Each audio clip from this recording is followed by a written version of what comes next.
Hello and welcome to this training session, which is an introduction to Microsoft Volume Licensing Programs. My name is Simona and I'll be taking you through this training today. This is what we'll be covering in this training session. We'll start off by looking at the different ways to buy a license, and then we'll drill down into more detail on volume licensing. I'll take you through the top-level differences between Microsoft's different volume licensing programs available, and then we'll look at some other options which you'll come across when you learn more about the individual programs themselves. Let's begin with the different ways that a Microsoft license can be purchased. The first way I've got here of buying a license is depicted by this, and we call this FPP, or full package product. This method of buying a Microsoft license is chiefly aimed at home users going to a retail store, and generally speaking, although there are exceptions to this rule, but generally speaking, one box equals one license. The next way of acquiring a Microsoft license is depicted by this computer here, and by this I'm meaning software that comes pre-installed on a new computer.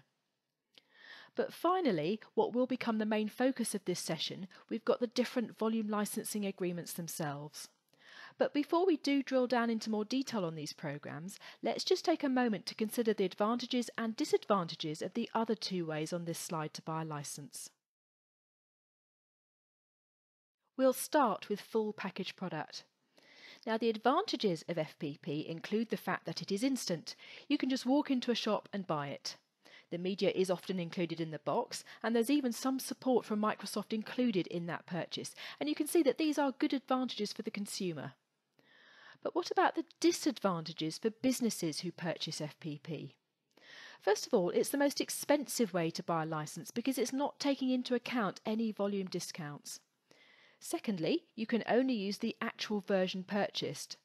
And then finally, from a software asset management point of view, in order to prove ownership, you must keep the receipt, the original media and manuals, and the certificate of authenticity, that's the COA, which is that hologram sticker on the side of the box.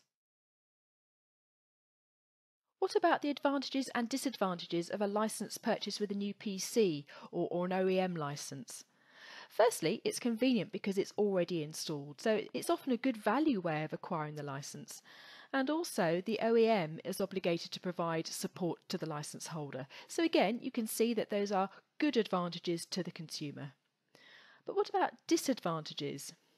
Firstly, these licenses cannot be transferred from the machine that it was bought with. They belong forever to the hardware they were purchased with, and you'll often hear the expression that the license lives and dies on that machine. Secondly, not all products are available through this route anyway. It's pretty much only the operating systems and Microsoft Office.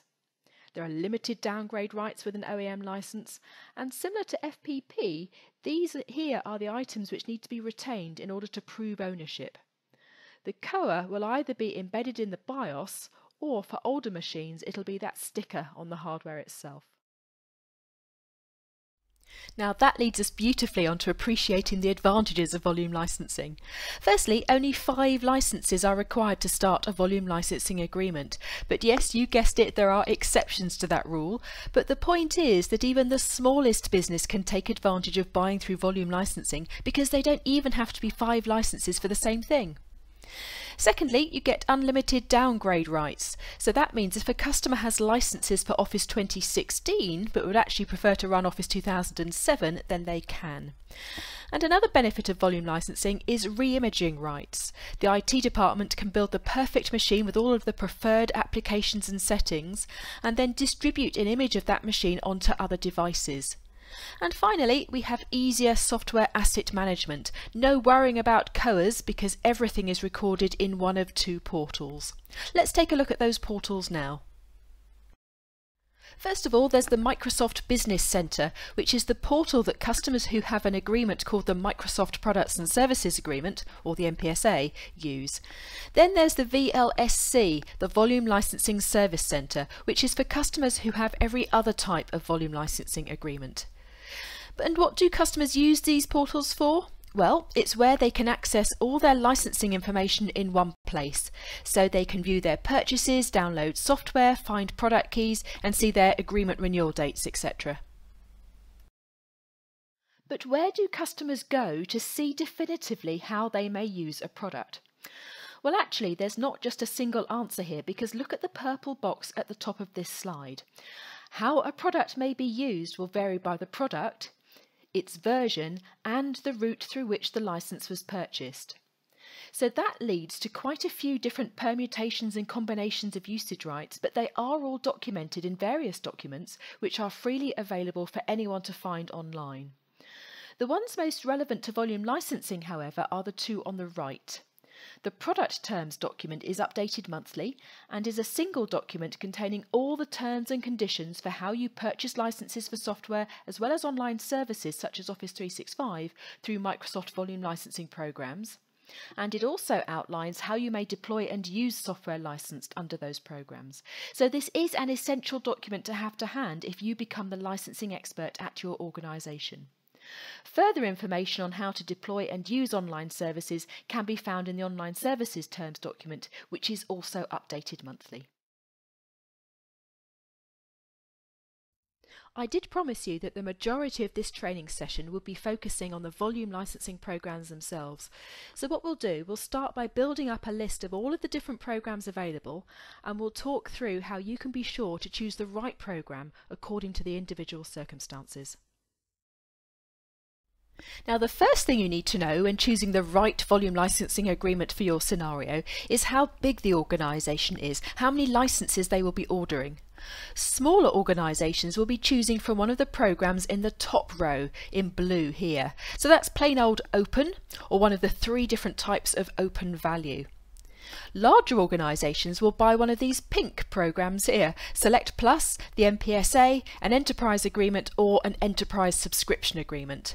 Note that only Microsoft's LSPs, that's the Licensing Solutions Partners, can sell these pink programs. The next thing you need to know is if the customer is prepared to commit to covering all of their desktops or servers in the agreement. So these 4 programs on the right hand side here require the customer to commit. In fact, you can see that Open Value company-wide has been aptly named. It has to apply to the whole company, not just one department, for example. The next thing to be aware of is that these 2 programs on the right hand side here are non-perpetual, and I've shown that with these little dots. The licenses bought through these programs are non-perpetual, which means they only last as long as the customer keeps on paying. The clue is in the word subscription. I think it's well understood that if you subscribe to something, be it a TV channel or a magazine, if you stop paying, you stop receiving the service. The rest of the program types are perpetual, so those licenses last forever. Another factor is that these programs with the little SA in a circle include SA, that's software assurance.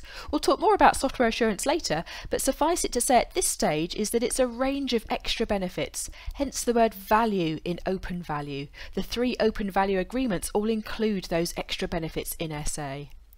Be aware that with Open, Select Plus and MPSA on the left hand side of my diagram here, SA is an optional extra purchase rather than just being included automatically as it is with the others. Now, the next thing to be aware of is that so far I've been referring to how customers can buy their on-premises licenses, which I'm depicting here with these miniature servers. But what about online services? Well, all of these programs allow the customer to buy their online services through them, and because they are spotty, you can see that these licenses are non-perpetual. You can also see here that customers can buy online services through the customer portal with a Microsoft Online Services Agreement, MOSA. The last thing to mention on this slide is that the Select Plus agreement is at the end of its life. Customers can no longer sign a new Select Plus agreement, and by the 1st of July 2017, no customers will be able to purchase new licenses under a Select Plus agreement. Of course, since the licenses are perpetual, they will continue to be able to use these products forever. Now, if you look at the diagram, you can see that the MPSA allows you to buy on-premises licenses and SA as an optional purchase, which is what Select Plus agreement allows. But it also allows the purchase of online services under the same agreement, something that wasn't possible with Select Plus. And so the natural progression for customers who have had a Select Plus agreement is to the MPSA. Now let's go through some of the options that you will hear about as you learn more about the individual volume licensing programs themselves. So the volume licensing programs will differ by a variety of factors, and what I'm going to do, I'm going to fill in these 4 purple boxes with various things that may differ between the different programs, and we'll be populating this over the next few slides. But let's begin with agreement structure, and we've already had a glimpse of this in the diagram that showed the top level differences between the program types, but there are some specific ways in which the agreements are structured which will vary between programs. First of all, some of the programs include software assurance, and for others it's an optional extra purchase. So let's have a quick look at software assurance now. Here are some examples of the different SA benefits available, but the key thing I want you to remember is that SA is a whole range of benefits. In fact, that tagline in blue at the top of the slide is a good summary, providing technology, deployment flexibility and support to manage the software lifecycle. Now, it's not important in this session that you know the details of all the SA benefits. I'll just go through a few examples to give you an idea. First, on this slide, software assurance provides extra rights, and top of my list here is new version rights. And this is probably what SA is best known for. This simply means that when a new version of a product is released, customers who have SA on licenses for that product will be able to use the new version. SA provides rights to purchase other things as well, for example step-up licenses and the home use programme. It can also provide deployment flexibility with benefits around virtualization and various training and support benefits. So I think you'll agree that the tagline at the top there in blue is a good summary of what software assurance actually is.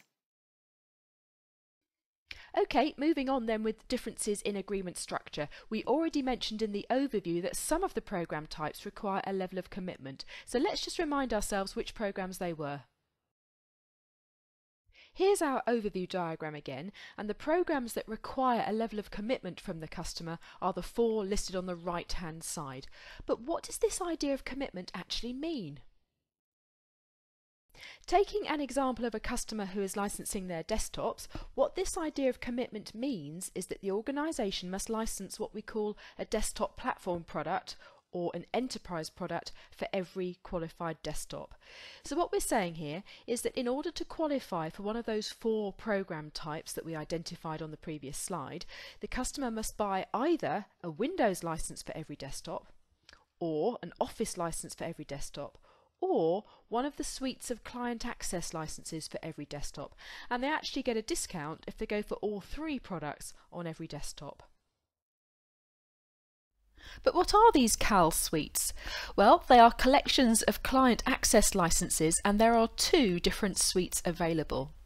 Core CAL contains these 6 licenses here, so you can see that they get the standard CALs for Skype for Business, Exchange and SharePoint servers, and we call these the productivity servers, and also the Windows Server CAL and some System Center components to support their core infrastructure.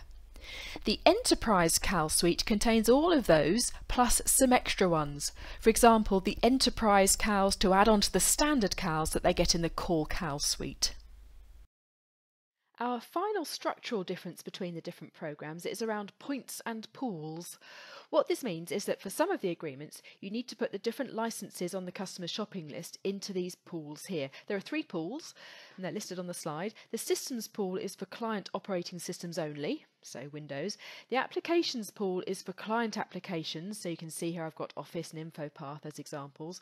And then all the server stuff, that's the server operating system, the server application, as well as the CALs, goes into the servers pool.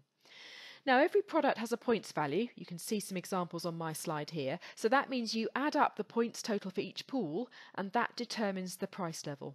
So it's quite possible that the customer will be at different levels for different pools. And in fact that leads us beautifully onto our next factor which differs between the programs. So here we go, the programs may differ by how the initial orders and price levels are determined. They may be determined either by counting the number of computers involved, that would be for those committed offerings, or as we've just seen, by working out the number of points in each pool. On to our next difference then, which is that the volume licensing programs may differ by their agreement lengths. For example, an open agreement is 2 years long, while an enterprise agreement lasts for 3 years. But what does this actually mean for the different program types? Looking at agreement lengths then, I've got three scenarios which we'll go through here. A perpetual license without software assurance, a perpetual license with software assurance, and then finally a non-perpetual license. So the first one could be licenses bought through an open or a Select Plus agreement without the optional software assurance. The agreement will last for 2 or 3 years depending on the program, and basically all the customer can do during the time of the agreement is simply make additional purchases at the same price level. But what about at the end of the agreement? What are their options? Well, these will be perpetual licenses that the customer has bought, so they can carry on using the version of the product purchased forever. But they can't buy software assurance at this stage. They can only actually buy software assurance at the time of buying the original license, so they've blown it if they change their mind. This does mean, however, that they will need to start a brand new agreement in the future if they want to use a newer version of the software. What about this next scenario then? A perpetual license with SA. So this could be perhaps open value company wide, for example, or an enterprise agreement. So during the 3 years of this agreement, the customer can, as before, make additional purchases at the same price level, but because this scenario includes software assurance, they can use all of those lovely software assurance benefits we talked about too. At the end of the agreement, we want them to renew the SA so they can carry on using those benefits. The licenses are perpetual, remember, so they're only renewing the SA bit. They've bought the licenses to use forever. If they don't renew the software assurance, then they can carry on using the version of the software which was current at the end of their agreement forever, but they will have to start a brand new agreement for future purchases. And then our final scenario, a non-perpetual license. So this would be either of our two subscription programs, open value subscription or an enterprise subscription agreement. And during the time of the agreement, they can make additional purchases and use the software and all of those SA benefits as well. At the end of the agreement, of course, we want them to renew the whole agreement, but they do have the option to buy out to convert those licenses to perpetual, or they can stop paying altogether. And our last factor which differs between the programs is the payment options. For some of the programs, payment is upfront. For others, it's annual. And for others, for example, open value company-wide or open value non-company-wide, the customer can actually choose either one of those two options. So hopefully you're now feeling a bit more confident about how these programs differ from each other and what some of the other factors are which may differ between them. That concludes this training session. I hope you found it useful and I wish you the very best of luck when taking the associated online assessment. Thanks for listening and I look forward to talking to you again soon about Microsoft licensing.